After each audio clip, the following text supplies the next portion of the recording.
For the love of everything holy. So here we are doing a DraftKings $5 best ball. $3.5 million. $1 million to first. You get a Tournament of Champions entry.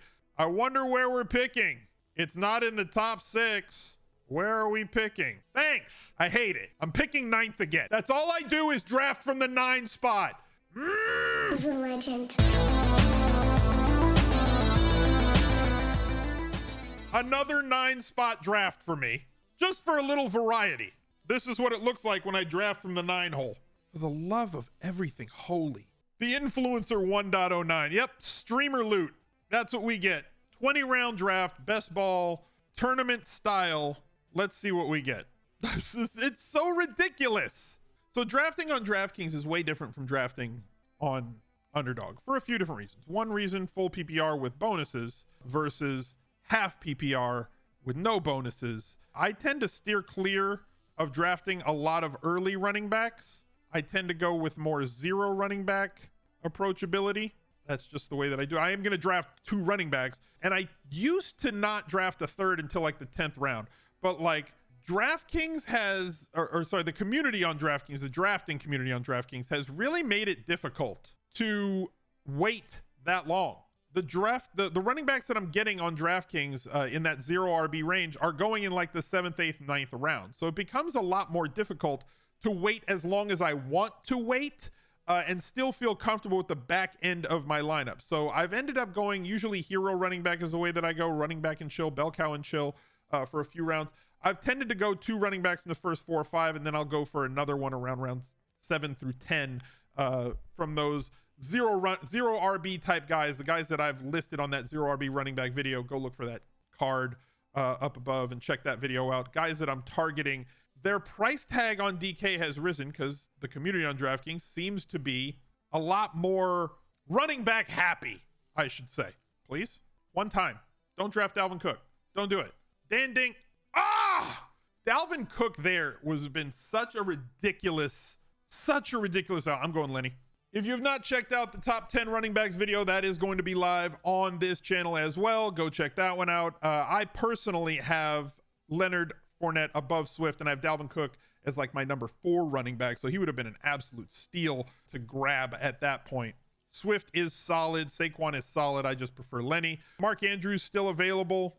DraftKings also, it's got a larger player pool, right? DraftKings just has a larger player pool than Underdog Fantasy. And so the community on Underdog is there to draft best ball drafts. That is why they're on the app. That is why they're on the site. So if they're there for that specific reason, they're going to be sharper drafters there. The ADP is sharper. The way that people draft is sharper. And it's tougher to get a team that you're like, oh my God, check out this team. It's absolutely amazing. Then you are going to feel on DraftKings. On DraftKings, you can have some drafts where dudes are going to fall to you, and it's going to feel like you have these super teams that are just absolutely ridiculous. Josh Allen going here at 21, Tyreek Hill, Alvin Kamara, T. Higgins to start the 3rd. It's shocking right now in August to see Josh Allen go that high. I thought I could get him in like the 3rd round, which is around where his ADP is on DraftKings, was about the middle to the late part of the 3rd round. Possibly the Josh Allen team that took him is going to be building a stack around Diggs and Crowder and the other guys. Or maybe he's just, like I said, sometimes players on DraftKings don't understand the nuances of drafting in best ball, specifically for tournaments.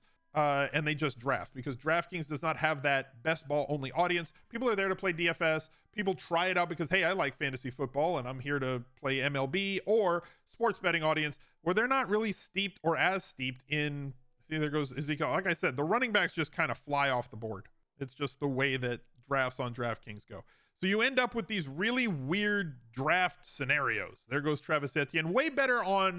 Etienne better on DraftKings than on Underdog. I just don't project a lot of touchdowns for him. I'm going to go with DJ Moore in this spot. I could have gone DJ Moore, could have gone Mike Williams. Kyle Pitts definitely in play for me there. I like the elite tight ends, especially on DraftKings. But I think that DJ Moore is going to have himself a season. Yeah, so the DraftKings drafts can get extremely out of line. There goes Patrick Mahomes in the 3rd round. He has like a 5th round ADP right now. There goes Kyle Pitts. Like, you're going to see a lot of weird stuff. I'm going to keep it on the players here until it gets to my pick, as I get to these 9 and, you know, my pick's like 8 picks later, and then we'll go to the pick history so you can see things kind of come off the board. So we've started with Fournette and Diggs and Moore. High volume pass game players, all 3 of them. There goes Big Mike. I was kind of hoping that Mike would fall to me here. AJ Brown sliding. He's 10 picks below ADP. Terry McLaurin. But you see what I was saying about how running backs just kind of fly off the board? Typically around pick 40, you're looking at Ezekiel Elliott. He went like 15 picks ahead of that. Juju Smith-Schuster, like 10, 12 picks ahead. How do I not take AJ Brown here? I'm not really high on AJ Brown, but like, it's the 4th round. Like, why is he even available? Why can I take him there? So Diggs, Moore, AJ Brown. Okay. I spoke about this on the top 10 quarterbacks videos, about specifically in best ball tournaments, how I stack, double stack, and sometimes draft a whole lot more for really high volume pass game offenses, like the Buccaneers, like the Chiefs, like the Bills, right? Teams that are going to, the Rams, teams that are going to throw the ball 650 times plus on the season. I believe this is the guy that drafted Josh Allen. Yeah. So he's going to try and force all those, not in a bad way.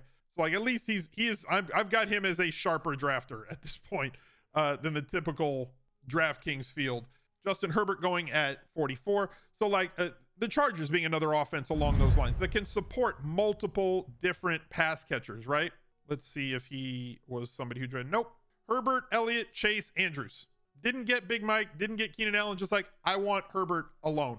And these are the type of drafts that you're going to run into. Stacking is extremely important when it comes to trying to win best ball tournaments because of the nature of the beast, how things kind of break down as you get into those playoff rounds that become way more DFS oriented than a season-long league where you have to have the highest total points over the course of a 14-week regular season. If you're playing sit-and-go leagues for best ball, then you don't have to do that. It's much easier to just go about your business and draft for value because there is no one-off week like there is in a tournament.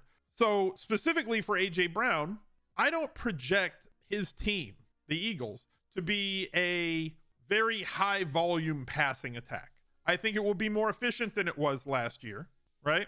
But I don't project them to be a really high volume passing attack. Kyler Murray going there. This is who's available. I know who I want. I don't know if I'm going to get who I want. I am going to get who I want. I'm going to take Chris Godwin here.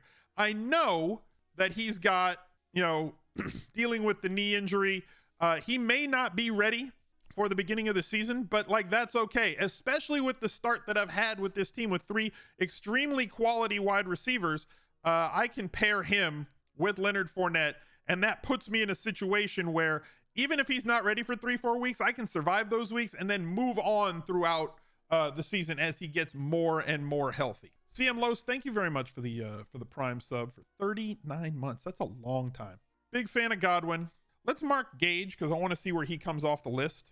Right now with an ADP of 93.8, that's really fallen. He was up around 65, 70 for a little bit. And then when Julio Jones got signed, where is Julio Jones going right now? Julio Jones up to pick 115 on ADP now. I'd rather have Gage at that ADP than Julio Jones. There goes Jalen Hurts coming up on my pick here. Got to figure out where I want to go with this. So we're in like pick 60, and there's a lot of running backs that have come off the board. And it's my opinion that a lot of these running backs that come off the board here probably shouldn't be coming off the board here, but they do. There goes AJ Dillon. Like, this is where you're going to see that it really starts flying, right? I'm going to go Dalton Schultz goes there. I'm going to go Brady. I'm going to draft him ahead of ADP for a couple of reasons. One, I don't think that he's going to be there when I get back because it's DraftKings and I want to assure that I get this stack. So Tom Brady up in this spot, I'm drafting him like a round ahead, half a round ahead of ADP because I don't trust the drafters on DraftKings. One of these guys could have easily drafted Evans. I love getting Evans in the second round when I have the pick to get him in the second half of the second round. I did not have that sort of a pick. So locking up the stack that I want with my primary quarterback, and they just took Brady? No, I just took Brady. Having a player on DraftKings that can get you that 300-yard bonus, obviously this includes the playoffs. 1, 2, 3, 4, 5, 6, 7, close here, 8, 9 times last year. Obviously the Konami code quarterbacks, the running quarterbacks, give you that really high floor on a week-to-week basis, and a lot of them can end up the season as a top 3, top 5 quarterback. But if I'm going to draft a player that's not a mobile quarterback, like Tom Brady, not a mobile quarterback, especially at any point in his career, but specifically now when he's like 65 years old, I need a player that's going to throw the ball a ton. I need a player that's going to have possibility of multiple touchdowns more often than not. Tom Brady should be able to throw for 5,000 yards and 35 plus touchdowns this year. So in terms of DraftKings scoring with the 300-yard bonus, do I want a quarterback that runs for 60 yards but throws for 200? Or do I want a quarterback that's just going to throw for 303 most weeks? I'll take the guy that's going to throw for 300. In large field tournaments, how do I differentiate my roster build to not end up with chalky combinations? On DraftKings, I don't think you need to worry about it as much. I think people spend a lot more time than they should. I want to be wary of it. I'm aware, right? But also, I don't think that you should be spending some ridiculous amount of time worrying about things that are mostly out of your control. J.K. Dobbins, I think he's a massive value in this spot. People aren't drafting on DraftKings because it's got a big red out next to his name. I'm going to take J.K. Dobbins, as good a candidate as any to lead the league in terms of rushing touchdowns in 2022. So I've got Fournette and Dobbins. Dobbins not going to get a lot of usage in the passing game, right? And I'm okay with that. And the way that I've shifted a little bit on DraftKings specifically versus Underdog, the players that I want at running back on Underdog in this round 8 through 12 range tend to go off the board on DraftKings from rounds 7 through 9. And they're just not available to you anymore. Like, there goes Devin Singletary at pick 85. He goes at 100, like 99 to 105 on Underdog. You're going to see a lot of guys at running back go way ahead. There goes Chase Edmonds at 86. Like, here come all the running backs, right? And I locked that these are not full-time guys. People are drafting these 0 RB guys in the same round that I just took J.K. Dobbins, the lead back who could lead the league in terms of touchdowns. Like, running backs dry up in this range on DraftKings way faster than they did ever the last 2 seasons that they've had best ball. And typically speaking, I have only drafted like 2 running backs in that range. There goes Tony Pollard. I like Tony Pollard a lot, but like, there goes Tony Pollard where he probably shouldn't be going. But you're going to see a lot of these guys dry up. You see a lot of these guys dry up, and it's weird and it's scary. Now, I could have taken Gage a little bit ahead of ADP, but I like the upside of Tony, and it varies my offense a little bit. Gives me that coverage. I think that the Giants are going to be a leap forward sort of team this season, offensively speaking. There goes Gage. There goes Dak. Pick history. So you can see them come off the board. London. Like, you see these running backs going off the board, and you're going to see a lot more. There goes CEH, who's a little bit of a value there. Irv Smith has thumb surgery today. Interesting. Not ruled out for opener. I wonder what they did then. Was it just exploratory, or was it like breaking down like scar tissue or something? Ramondre Stevenson at pick 94. Running back. 6 running backs go in the 8th round. So as I was saying, on DraftKings specifically, the players that go in the 9th and 10th round at running back, typically on Underdog, have been being drafted 2 rounds ahead. So instead of my philosophy on DraftKings of not drafting more than 2 running backs in the first 10 rounds, I've had to adjust that slightly for this $5 tournament. Now, I'm going to assume that if I was to move up in price point to a $100 draft, $500 draft, $1,000 draft, it would fall more in line with the way that Underdog drafters are drafting, where you can kind of wait a little bit longer on QBs and wait a little bit longer on your 3rd and 4th. James Cook going in the top 100 now. Like, he's a 3rd down back. Deshaun Watson just went there. Weird use case for Deshaun Watson. Very weird use case for Deshaun Watson. Going to miss the first 6 weeks of the season on suspension and then has a bye week. So in the first 9 weeks, you're missing Julio Jones just went at 99. Okay. As I said, it gets really weird. It gets really, really weird sometimes on DraftKings. I like Brandon Ayuk more than the field, I think. I did not end up with him, but I like Brandon Ayuk way more than the field this year. Best running back still available: CPAT, Walker, Gordon, White, Spiller, Hines, Madison. The running backs just dry up. Imagine taking Julio over Ayuk, right? Remember last year when I was advocating for Debo over Ayuk and people were yelling at me? People were very mad. They're very angry about that, and it worked out in my favor. I like Debo, but I like Ayuk at ADP more than I like Debo at ADP. Discuss. Ayuk in the 9th and 10th round feels like much more of a steal. Go with CPAT here. Right around his ADP, but I have him higher. With Debo as a 2nd round ADP and Ayuk as a 9th round ADP, Ayuk should be in the 6th, I think. I think that, like, there's no way that Debo should be where he is and Ayuk where he is. Where last year Ayuk was in the 3rd or 4th round and Debo was in the 6th. Like, he should be a 7th round pick, but he's going in the 9th, 10th. Well, I'm going to get one of the guys that I want here. A lot of rookies available. I want all 3 of these guys. Treylon Burks, Garrett Wilson, and Sky Moore. All bunching up in this spot. All of them look like they can potentially have good seasons. Wilson, obviously there's other talented players in that spot. There goes Kenny Golladay. I really like Sky Moore is having a fantastic camp for Kansas City. Treylon Burks and Wilson give me an opportunity here to partner with a quarterback later in the draft. I'm going to go with Treylon Burks. Like Wilson, really like Sky Moore as well. That's early for Golladay. He goes around that range. Like, it's not egregious. Rashad White. Moore got banged up in camp today. 'Tis the season. And there goes Moore. There goes the other Moore. Bobby Trees. Pick history so you guys can see it. Chase Claypool. I still have not drafted. So I guess I'm on my normal kick. I'm on my normal DraftKings shtick of not drafting a 3rd running back till like the 10th round, right? I just don't really do it. Here's what we have. Here's what the field is drafting. Tom Brady, Leonard Fournette, J.K. Dobbins, Steph Diggs, DJ Moore, A.J. Brown, Kadarius Toney, Chris Godwin, C-Pat, Burks, the guy who replaced A.J. Brown. So I got both sides of that. Tim Patrick Carter off knee injury. Yeah, we saw that. Hines in the 10th. I'm telling you, running backs go off the board earlier on DraftKings than they do on Underdog. There goes J.D. McKissick. I have J.D. McKissick ranked as the 161st player off the board. There goes Tim Patrick. Oof, somebody didn't see the news. I have Ronald Jones at 164. Look where the running backs are going. My list is here under rank and then pick 125. He's a legend. Buckeye, thank you very much for the 22 months. Tolbert, I love. I think Tolbert's amazing. Garrett Wilson, well below his ADP. 8 picks. Coming up on my pick here. Let's see who's available. We're at pick 129. I'm going to have 2 of them. There goes T-Law. Kind of feel like Spiller's the pick. Here. I'm going to need to address tight end at some point. Tolbert, great value, especially with James Washington going down. I had Tolbert ahead of Washington on that depth chart before the Washington injury. I believe that the Washington injury obviously could get him more snaps early in the season for the first 8 to 10 weeks, whatever.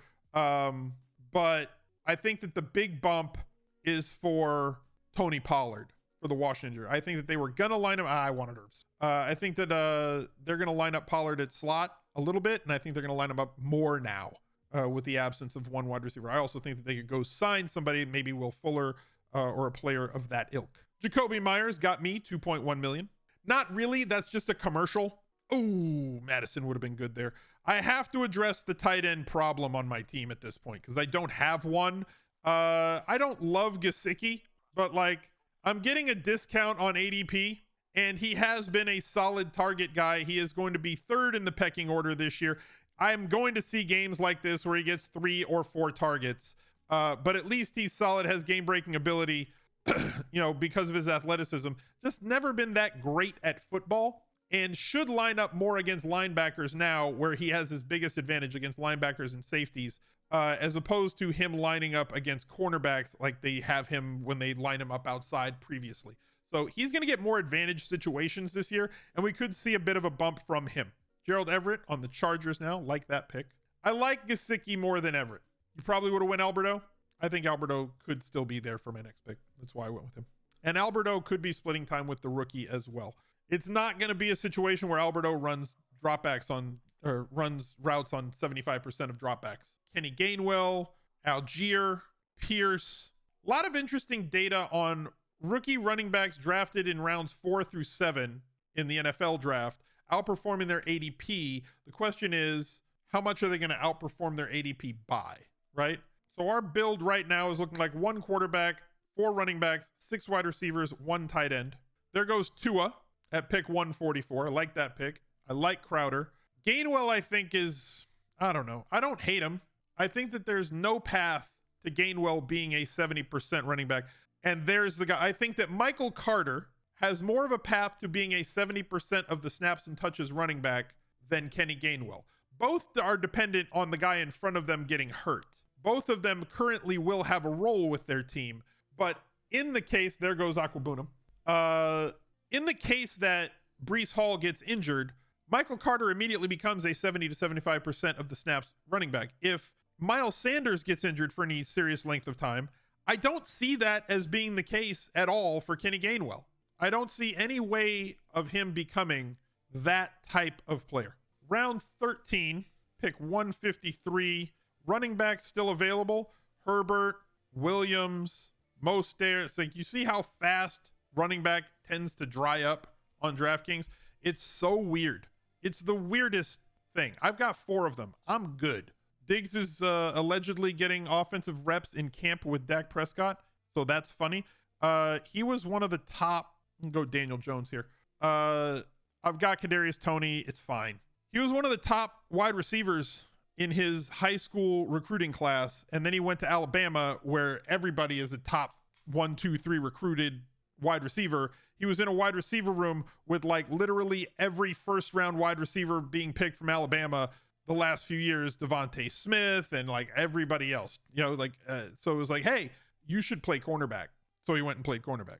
Like, Diggs being a two-way guy would not shock me. Marvin Jones Jr., MJJ, coming off the board there. You just realized that 3 of my running backs have week 14 bye week. Yeah, you got to kind of pay a little bit of attention to that. There goes Michael Gallup at pick 157. I don't mind that. He's not going to be ready at the beginning of the season. Might miss 4 weeks. Could miss 6. Way less of a blow when you're drafting him as your wide receiver 6 or 7 than if you're taking somebody like DeAndre Hopkins is going to miss 6 weeks as like your wide receiver 2 or 3.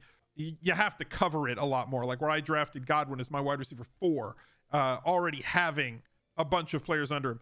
I mean, Palmer's really good. I also like Robbie Anderson in that spot.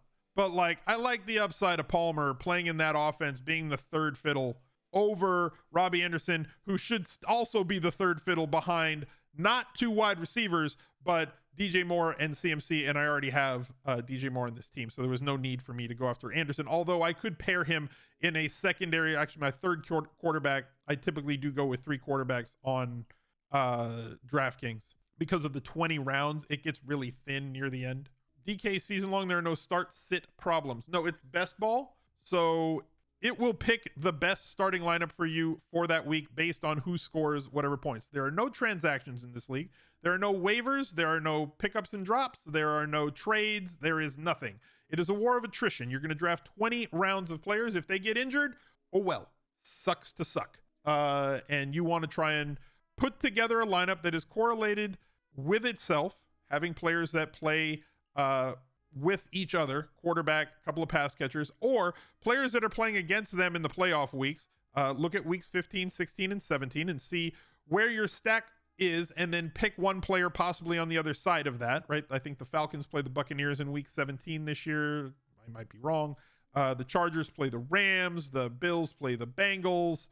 So if you have a Bills stack, picking a Bengals wide receiver or 2 on the other side is not a terrible idea. If you pick Cooper Kupp in the first round, coming back with Keenan Allen and or Mike Williams in the second and or third rounds allows you quarterback flexibility, week 17 correlation, because if you want Herbert, great. If you don't get Herbert, you can reach a little bit on Stafford to go get him. It allows you a lot of possibilities and a lot of openings to go get whatever it is that you want and or need for your team. Here's who's left on the board. You can kind of see it. I know that I'm in the way just a hair, but DJ Chark, number 1 on the board right now. Fant, the rookie Williams from Detroit. Watson, rookie in Green Bay. Tunyon, Nico Collins, who has seen quite a rise, a precipitous rise in terms of his ADP. He was around 205 3-4 weeks ago. Evan Engram, Van Jefferson, Zach Wilson, your mom's favorite player, and Wan'Dale Robinson, the rookie. Coming up on my pick here, Romeo Doubs, favorite of the stream. Romeo Doubs. Big history there with us and Romeo Doubs. Really showing out in camp. If you don't know who Romeo Doubs is, You're not alone, but he's quite good. Top tight ends, Tunyon, Ingram, Jordan, Hooper, Hurst. They all kind of go in this range. That's wide receiver 1, Romeo Doubs, to you. Romeo Doubs has worked his way now into a part of an Aaron Rodgers stack, where if you go and get in the 7th or 8th round, if you get like Alan Lazard, Rodgers is, Wan'Dale Robinson, you jerk. I'm going to reach here and take Hurst a little bit. Reach on my rankings list, but he matches up with the Buccaneers in week 15. Can't wait for week 1 Sunday morning. It's going to be a hoop. Mac Jones. Back then they didn't want him, but right now they're all on him. Having a good camp. Bourne going after him. Not Allie Bourne, but Kendrick Bourne. This tilts me.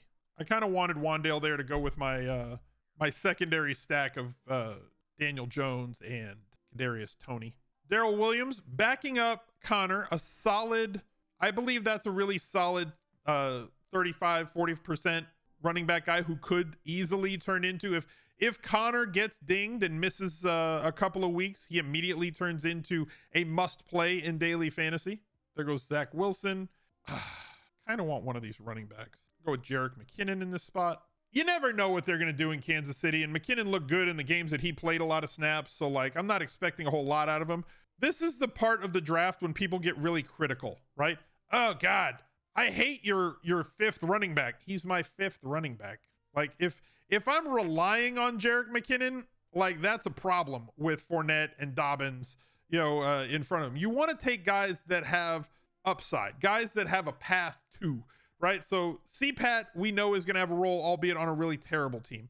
So obviously pass script situations, hopefully they just throw him the ball a ton. Spiller, I believe, is going to be a 30-40% guy with Austin Eckler. And if Eckler gets hurt, and he has gotten hurt in the past, he is just a smaller back. And that, has a possibility of him having upside as well. And Jerick McKinnon, if he is the lead guy for any sort of time in Kansas City, he is going, getting 15 touches a game in Kansas City is extremely, extremely, extremely valuable. There goes Baker, pick 189. With the O-line improvement, you still think Hurst eats into Boyd as being the 3rd guy? No, I think he just look at what Hurst did last year, and then do just a cross comparison to what CJ Uzoma did last year in terms of routes run and targets.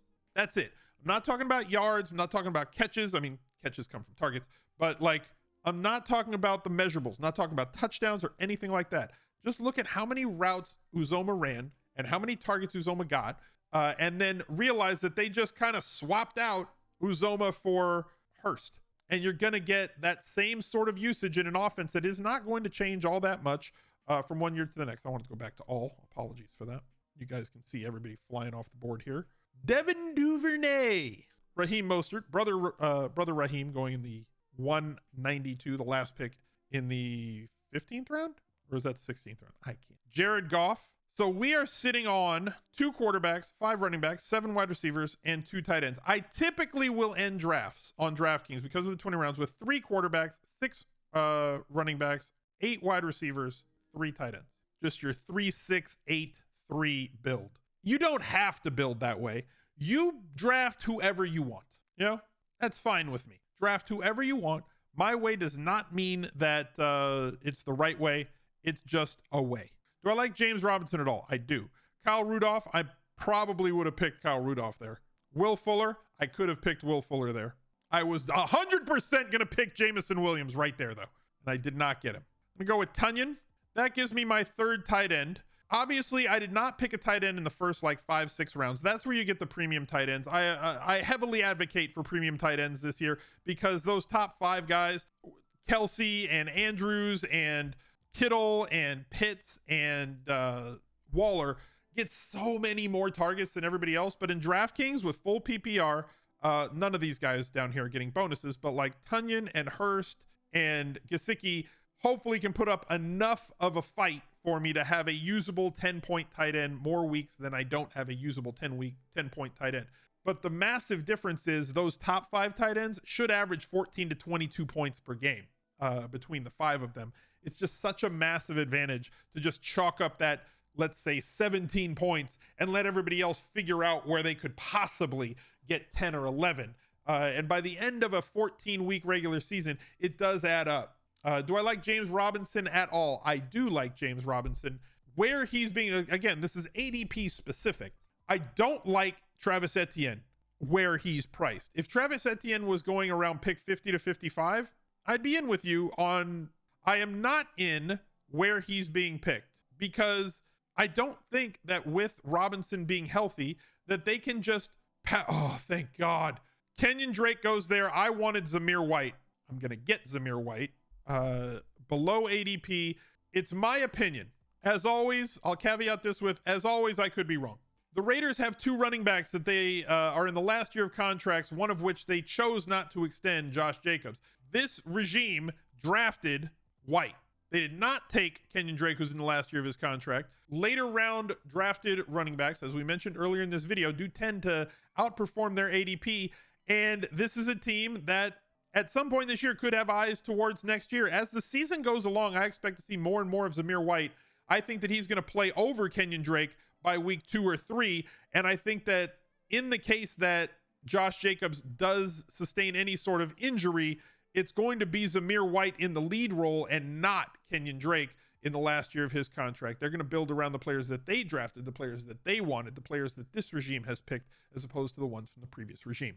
Dante Foreman, back up in Carolina. You have a lot of Zamir. I have a lot of Zamir. But back to the James Robinson thing. I think that James Robinson's going to get like 50% of the running back snaps and touches in Jacksonville. I think that Travis Etienne is going to be like fine. I think he's going to be the one who plays more in the passing game. Gets you like 4 to 6 targets a game. He's going to have some highlight plays. He's a very good football player.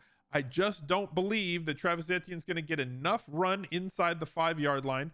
Does not have 12 plus touchdown upside like so many other running backs do at that ADP. And James Robinson's just sitting out there in like the 14th round of drafts. He's a fantastic player to draft as your RB 4, 5, or 6. Or if you're going with a 0 RB sort of philosophy, to just get somebody who's going to be on the field later in the season. Wow, this guy really likes Baltimore backups. There goes Troutman. We're in the 19th round now. So that's my full thoughts on Robinson and Etienne. Let me know if you disagree, because like I know that people have disagreed with me on Zamir White and Kenyon Drake. Like, well, Kenyon Drake's ahead of him. I don't think so. What about Michael Thomas this year? Do I think he does better than Jerry Jeudy? I think Jeudy has way more upside. I don't think that New Orleans throws the ball more than 550 times, maybe not more than 520 times. And there's 2 other wide receivers that command targets in that locker room. Players remaining. What quarterbacks do we have remaining? Marcus Mariota. Thank you. I wanted my 3rd quarterback. I got him in the 19th round. Marcus Mariota, who I can pair with Cordero Patterson, and I would assume, we'll see if I get him. We'll see if I end up with him. But Brian Edwards, this is when I need a QB3 on DraftKings. These 2 have kind of been my go-tos. But we'll see who we get here. I just don't see very many paths finishing the Michael Thomas, Jerry Jeudy thing. Drafts are difficult for me to stay on a train of thought because a lot is happening. I don't see too many paths to Michael Thomas getting 140 targets this year. I do see a lot of paths to Jerry Jeudy getting 140 or possibly more targets this year. 125 to 150 is the range that I have Jerry Jeudy in. 95 to 120 is the range that I have Michael Thomas in terms of targets that he could get in that offense. So give me the guy who projects to get more targets and is younger, always. Randall Cobb. Let me get Edwards. If I don't get Edwards, we're going to go here. If we don't get him, I'll either go here or here. That's basically it. That's all that I would want out of this. There goes he who shall not be named. Benny Snell Jr. Oof.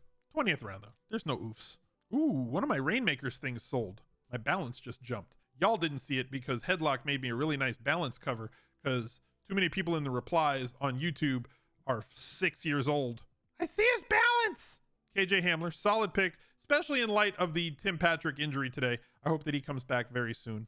But I get my stack. My number 3 stack, I now have the Brian Edwards, Patterson, Mariota stack as a tertiary stack to go along with everybody else. So the team turns out Tom Brady, Leonard Fournette, J.K. Dobbins, Diggs, Moore, Brown. Oh, God, I love that trio. Followed up with Godwin. Gesicki is our starting tight end for now. Kadarius Toney, CPAT, Burks, Spiller, Jones, Palmer, Hurst, McKinnon, Tunyon, White, Mariota, and Edwards. That 3-6-8-3 build that we talked about on DraftKings. Got who I liked. Let me know what you thought of the draft down below and look out for another video right there. He's a legend.